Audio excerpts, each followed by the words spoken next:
মনোযোগ দিয়ে ভাবি যে আসলে বিষয়টা কেমন হতে পারে, কেমন হবে, তাই আমি পরে কাজ করি। এটি আমার নীতি, আমার ব্রেনের কাজ। তো জীবন চলার পথে কিছু কিছু সময় যদিও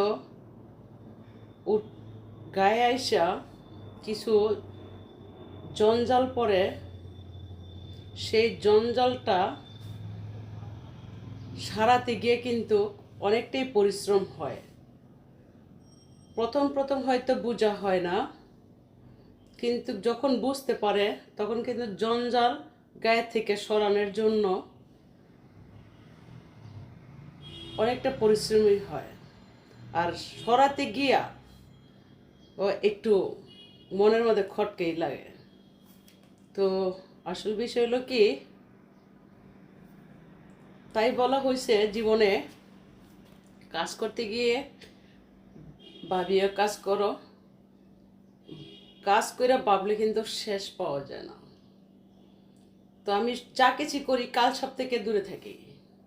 আমার জীবনে 5-7টা কালসাপ তৈরি হয়েছে। আইস তেলটা পেতনি আনছিলাম, যেটাকে আইস তেল দিয়ে পেতনি আনা বলে, নিজের খাওয়াইয়া পরে নিজের টাকা পয়সা অর্থ নষ্ট কইরা। তো পেতনি আমি দূর করতে পারছি। যত বড় কালসাপই হোক আমার জন্য, আমাকে আর সবল দিতে পারবে না। কালসাপ আমি দূর কাটটা গুণাতে সুটকে দিতে শিক্ষা পেয়েছি। এখন আর আমি ভয় পাই না। কালসাপ কারা কারা একটা লিস্টে আছে, একটা জায়গায় দেওয়া হয়েছে। তো লিস্টটা আমি দিই নাই, যে আমাকে অতিরিক্ত ভালোবাসে, আপন জানে, আমাকে ভাবে সব সময়, সেই এই কালসাপের লিস্ট বের করছে, রেকর্ড বের করছে, তারপর অনেক কিছু বের করছে। তো একজন ভালো মানুষের জন্য কারো না কারো রাখি।